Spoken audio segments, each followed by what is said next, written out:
এইভাবে আমাদের সবার মন ভেঙে যাবে এটা আমরা কখনোই বুঝতে পারিনি। নতুন বাড়িতে তাহলে কি এইবার ঈদ করতে পারবো না? দুই চোখে আমাদের সবার স্বপ্ন ছিল এইবার ঈদ আমরা নতুন বাড়িতেই করব, কিন্তু সব স্বপ্ন ভেঙে যাচ্ছে এইভাবে। আসসালামু আলাইকুম এভরিওয়ান, সবাই আপনারা কেমন আছেন?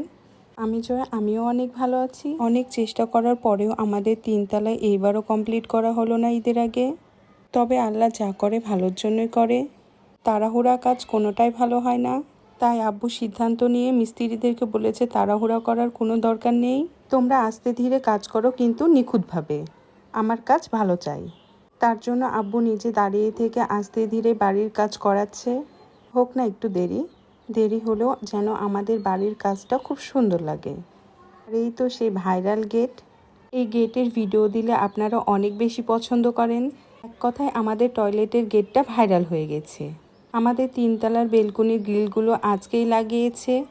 বেলকনি থেকে আকাশ দেখতে এতটাই সুন্দর লাগছিল, আমার জন্য তো খুব ভালোই হয়েছে। আমিও একটু সময় পেয়ে গেলাম। আপনারা দোয়া করবেন আমি যেন খুব তাড়াতাড়ি সুস্থ হয়ে যাই এবং সবাই মিলে যেন নতুন বাড়িতে একসাথে উঠতে পারি।